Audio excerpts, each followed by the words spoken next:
hari ini kami dari calon guru penggerak angkatan 6 ingin melakukan wawancara kepada Bapak sebagai pimpinan di Sekolah UPT SMP Negeri 22 Panua tentang pengambilan keputusan yang berbasis nilai-nilai kebajikan universal.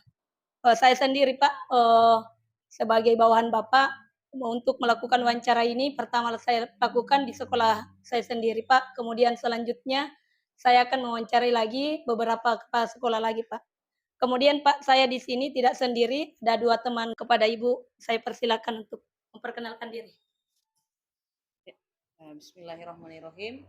Jadi terima kasih banyak Bapak atas sambutan luar biasanya, penerimaan yang sangat luar biasa di sekolah Bapak. Jadi saya memperkenalkan diri, saya adalah Asna SPD dari SMA Negeri 8 Pinrang, CGP Angkatan 6 Kabupaten Pinrang. Jadi tujuan kami kurang lebih dari apa yang telah Ibu Niar sampaikan tadi. Dengan ucapan yang sama tadi Pak, saya dan Bu Asna ini kebetulan satu instansi dari SMA Negeri 8 Pinrang. Jadi terima kasih karena kami sudah disambut dengan baik dan mudah-mudahan kegiatan hari ini menjadi berkah untuk kita semua. Insyaallah. Untuk pertanyaan pertama Pak, selama ini bagaimana Bapak mengidentifikasi kasus-kasus yang merupakan dilema etika atau bujukan moral? Silakan Pak. Yang untuk mengidentifikasi kasus contoh misalnya dalam penerimaan siswa pindahan, siswa mutasi, terkadang itu menjadi dilema sebuah sekolah karena pada umumnya siswa yang mutasi itu bermasalah di sekolahnya. Apakah karena berkelahi atau malas, sering bolos. Sedangkan kita mau diterima di sekolah kita. Itu menjadi dilema karena kalau misalnya siswa itu tidak diterima, dia mau sekolah di mana? Ya. Kemudian dilemanya kalau diterima, ya kita khawatir kalau siswa itu bikin masalah di sekolah kita ini dan bisa mempengaruhi siswa-siswa yang lain. Itu dilemanya. Namun demikian kita harus terima, ya. Karena kalau tidak diterima, jangan sampai siswa tersebut putus sekolah. Ya. Jadi kita terima dengan syarat, dengan perjanjian. Sebelum diterima, maka orang tua daripada siswa itu harus membuat surat pernyataan. Jadi sebelum diterima di sekolah kita, orang tuanya harus bikin surat pernyataan apabila anaknya kalau diterima di sekolah ini, kalau melakukan pelanggaran yang pernah dilakukan sama di sekolah asal, maka dipanggil orang tuanya ke sekolah. Kalau kedua kalinya masih begitu, maka terpaksa siswa tersebut dikembalikan ke orang tuanya untuk mencari lagi sekolah lain. Dan selanjutnya, ini adalah bagaimana Bapak menjalankan pengambilan keputusan di sekolah Bapak, terutama pada kasus-kasus yang ada 2 kepentingan yang sama-sama benar, yang seperti mungkin tadi sudah Bapak sebutkan, ada yang kalau ambil ini ada pertimbangan nilai moralnya, kalau yang lainnya adalah peraturannya. Jadi bagaimana Bapak mengambil keputusannya Pak dalam menghadapi kasus-kasus yang ada 2 kepentingan yang ada di dalamnya? Baik. Jadi cara saya biasanya memanggil guru-guru senior. Ya biasanya saya panggil guru BK, kemudian saya panggil kurikulum, kemudian kesiswaan, kemudian berkomunikasi.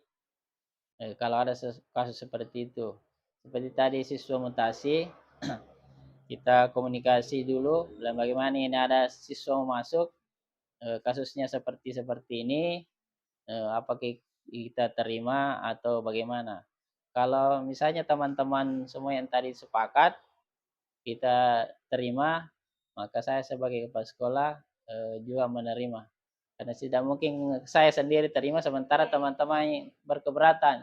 Jadi kalau teman-teman semua sudah sepakat, maka kepala sekolah mengikuti, kita terima bersama-sama, kita bina sama-sama.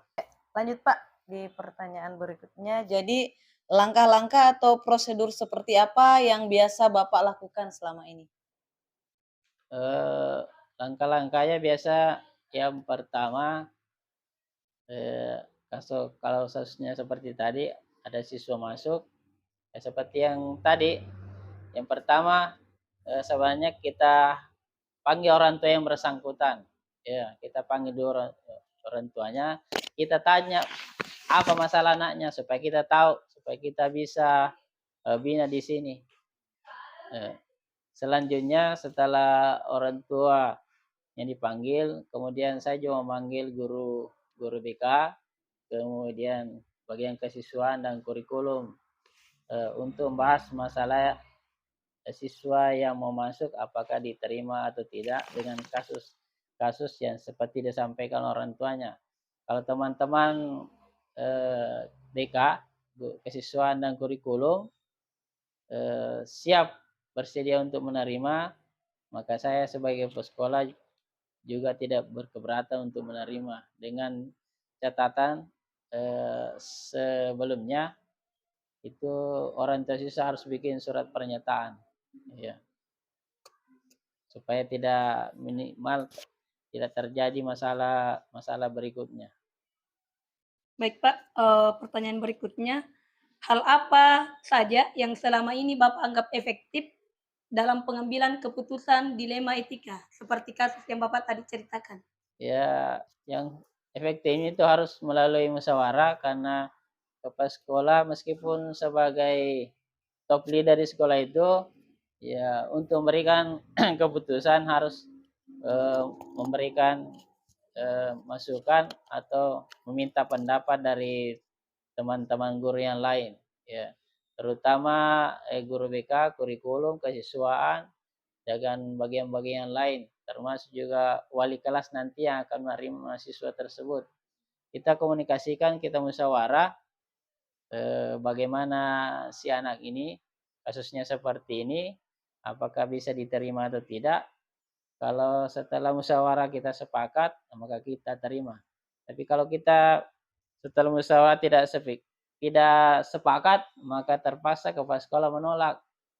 Karena yang membina kan teman-teman guru, bukan kepala sekolah. Jadi kalau teman-teman guru bersedia untuk membina, maka kita terima, kita bina sama-sama. Selanjutnya Pak, hal-hal apa saja yang selama ini merupakan tantangan dalam pengambilan keputusan pada kasus-kasus dilema etika Pak?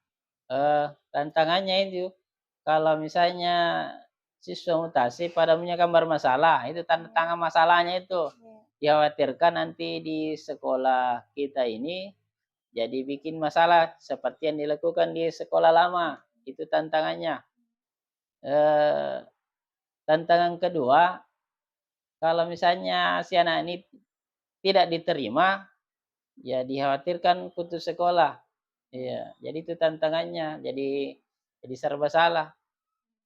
Oleh karena itu harus dimusyawarahkan dengan orang tuanya atau dengan walinya, dengan teman-teman guru yang ada di sekolah ini, bagaimana sebaiknya. Ya, dan kita sebenarnya berharap mudah-mudahan kalau anak ini diterima, dia bisa hijrah, dia bisa berubah. Ya, artinya kalau setelah diterima ini dia berubah, ya itu suatu pahala yang luar biasa. Ya, itu berarti keberhasilan untuk teman-teman guru yang ada di sini. Itu harapan kita.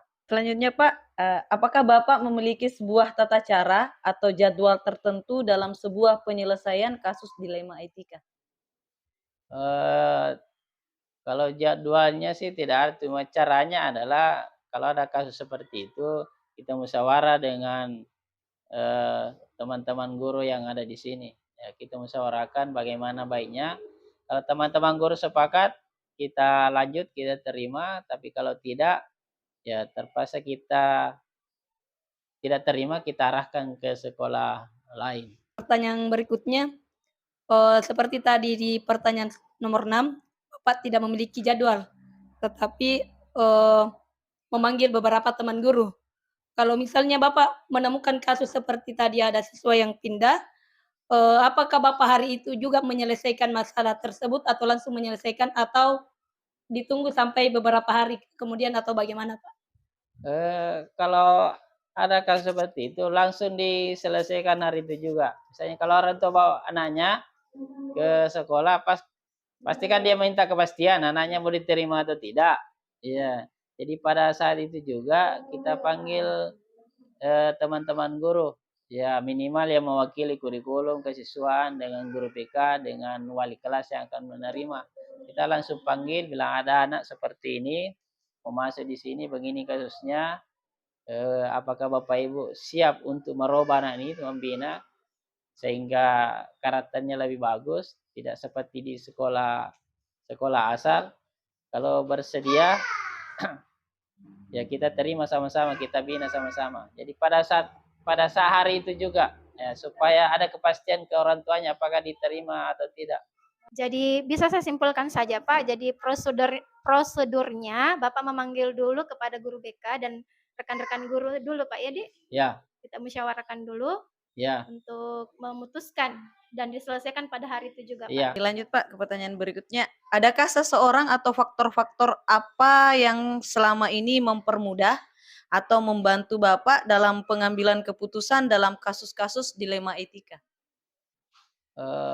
Yang permudah itu ya kita komunikasi tadi dengan guru-guru senior lah. Ya, misalnya untuk mempermudah mengambil keputusan, kita komunikasikan dengan guru BK, karena biasanya BK yang menangani kasus-kasus. Kita komunikasikan dengan kurikulum, karena dia mengadministrasi, mencatat. Kita komunikasikan dengan kesiswaan, karena itu adalah siswa. Dan kita komunikasikan dengan wali kelasnya, terutama yang wali kelas nanti yang akan terima si anak yang bersangkutan. Apakah wali kelasnya nanti bersedia membina atau bagaimana? Pertanyaan terakhir mungkin ini, Pak.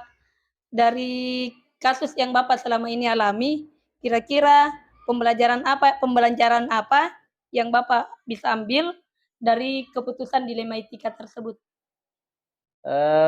Pembelajarannya lah, kalau kasusnya seperti tadi menerima siswa mutasi yang bermasalah, pembelajarannya adalah kita bermaksud baik, artinya bagaimana supaya anak-anak ini tidak putus sekolah, ya. Karena kalau tidak diterima, kemungkinan dia tidak sekolah, karena kemungkinan sekolah lain tidak mau terima karena dia bermasalah. Jadi kita terima dengan harapan supaya anak ini tetap lanjut bersekolah, melanjutkan pendidikannya. Kita bina. Kalaupun misalnya setelah diterima sudah dibina dengan baik, kita harapan mudah-mudahan ada perubahan. Yaitu harapan kita supaya apa yang dilakukan di sekolah lama tidak seperti itu lagi. Kalau seperti itu berarti kita dalam suatu sekolah itu berhasil membina tersebut sehingga bisa lanjut pendidikannya ke tingkat yang selanjutnya. Baik Pak, mungkin itu saja yang kami tanyakan dalam sesi pengambilan keputusan yang berbasis nilai-nilai kebajikan. Terima kasih banyak Pak atas kesempatannya dan terima kasih juga telah menerima dua rekan kami yang telah aktif dalam membantu kami dalam menyelesaikan tugas kami sebagai calon guru penggerak. Sekian.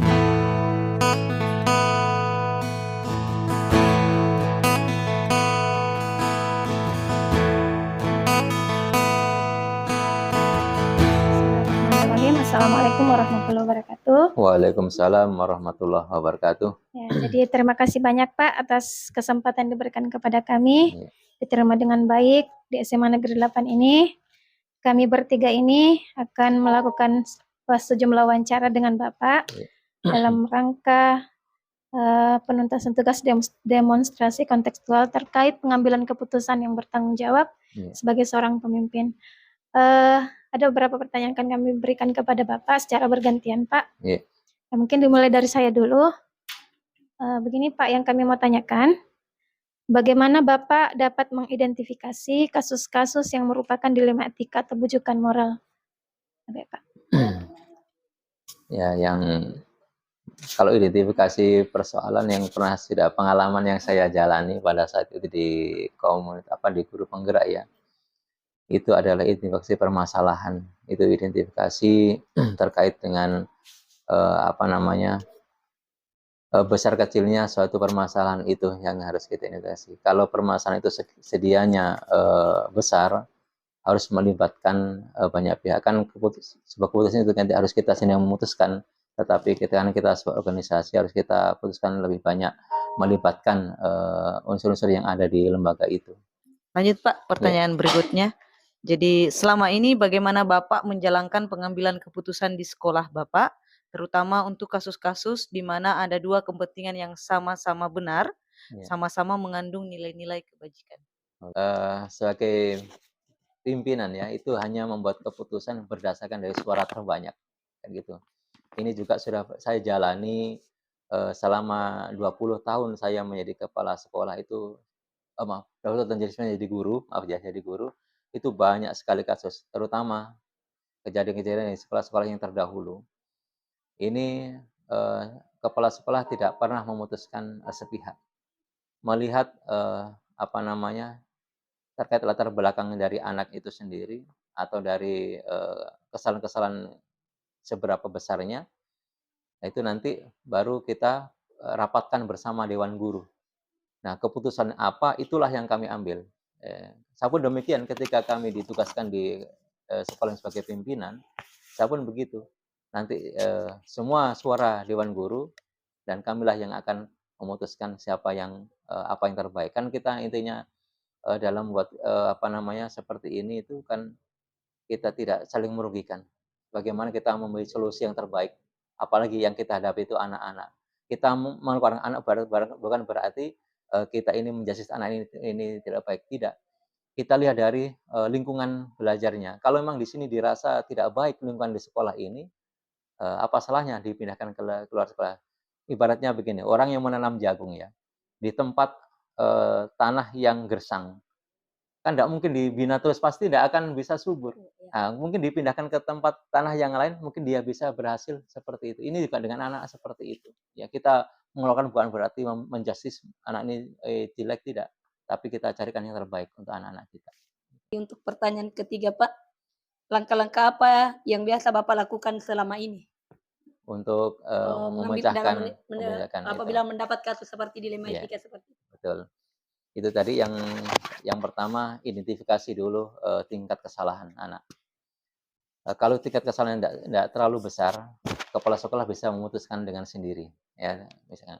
Tetapi kalau keputusan itu besar, maka harus melibatkan banyak guru. Karena mungkin ada di antara guru, kita guru punya banyak guru. Ada yang senang sama guru ini, ada yang tidak senang sama guru. Sehingga guru menilai, wah itu anak baik. Kenapa dikeluarkan? Yang satu, tidak baik dengan saya. Kenapa harus dikeluarkan? Makanya itu kita harus satu suara. Siapa yang paling banyak ini menyatakan anak ini baik, maka kita lanjutkan untuk sekolah di ini. Kalau tidak baik, ya maka kita harus keluarkan. Jadi kita identifikasi dulu berdasarkan dari tingkat kesalahannya itu. Hal-hal apa saja yang selama ini Bapak anggap efektif dalam pengambilan keputusan pada kasus-kasus dilema etika, Pak? Kalau efektifnya pelibatan unsur itu saja. Intinya kolaborasi lah, intinya kolaborasi. Kita tidak bisa berbuat sendiri tanpa ada kolaborasi. Kerjasama yang baik, insya Allah itu bisa memutuskan semuanya dengan baik pula. Jadi selama ini ketika Bapak dalam pengambilan keputusan, adakah tantangan Pak? Tantangan yang Bapak hadapi? Tentu ada.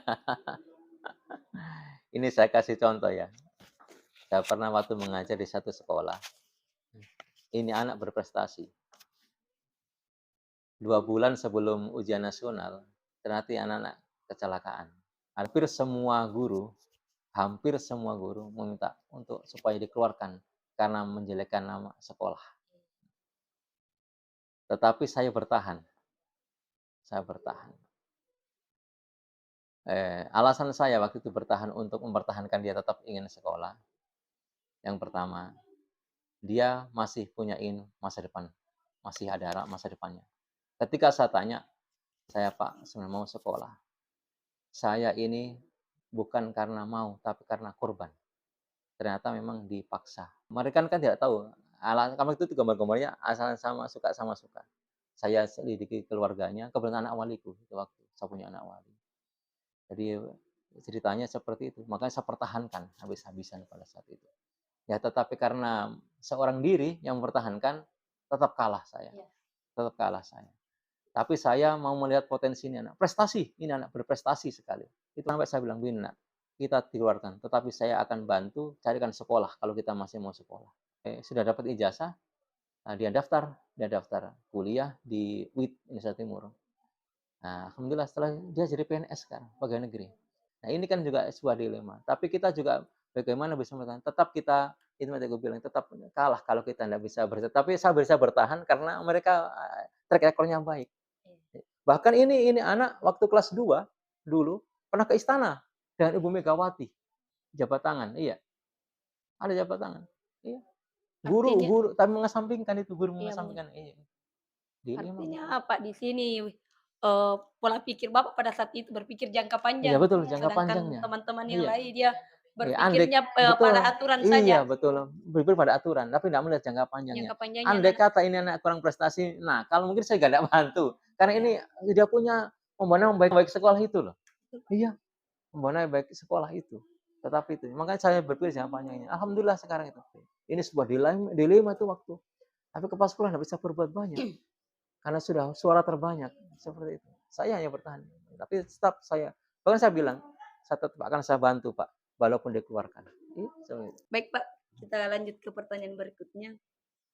Apakah Bapak memiliki sebuah tata cara atau jadwal tertentu dalam penyelesaian sebuah dilema?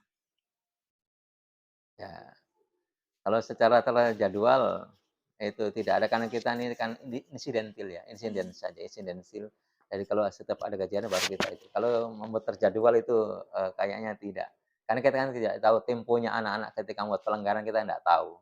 Gitu. Jadi insiden saja pada saat kejadian baru kita tangani seperti itu.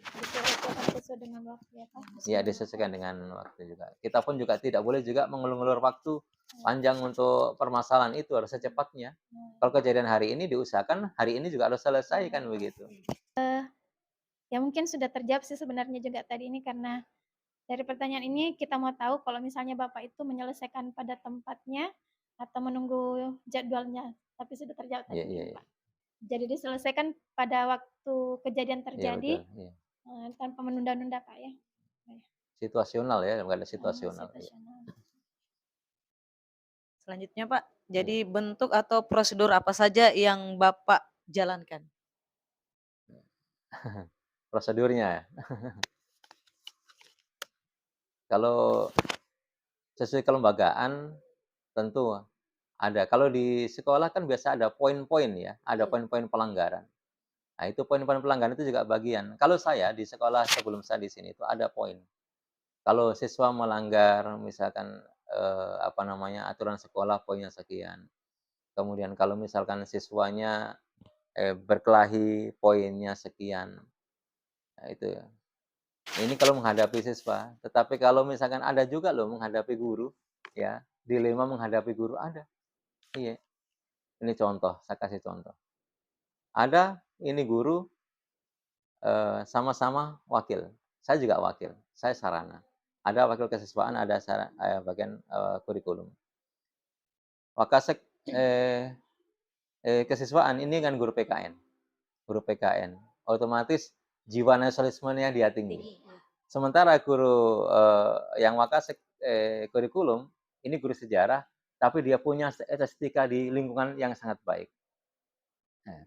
Nah, pada saat itu ada pohon yang ditanam oleh Pak Panglima, Panglima Wirabuana. Manjarjana siapa itu pohon ditanam. Nah, pohon ini sekarang sudah tinggi. Nah, banyak daun-daun yang berguguran. Wakasek kurikulum minta, Pak, tebang saja ini. Tidak baik dipandang. Tapi Wakasek PKN ketemu sama siapa, Pak, jangan ditebang ini. Ini ada nilai sejarahnya karena Pak Pangdam yang menanam. Dilema kan? Pak Kepala Sekolah menyerahkan kepada saya. Dan itu disampaikan melalui kepala sekolah dengan waktu yang berbeda. Kepala sekolah cerita sama saya, Pak Amdi, tolong diselesaikan Pak ini. Bagaimana pendapat kita dengan pohon ini? Di sisi lain ada teman yang minta ditebang, dihabisin supaya tidak ada daun yang jatuh. Ya. Tapi di sisi lain dia tidak mau karena ini ada nilai sejarahnya. Bisa kita panggilkan berdua. Jadi saya yang selesaikan waktu itu. Loh, ini betul ini. Iya. Pak Kasek, ya saya sama teman Pak Kasek. Apa saya? Akhirnya saya begini. Iya Pak, bagus Pak ini. Yang satunya ada nilai sejarah. Saya kata, bagaimana Pak supaya begini?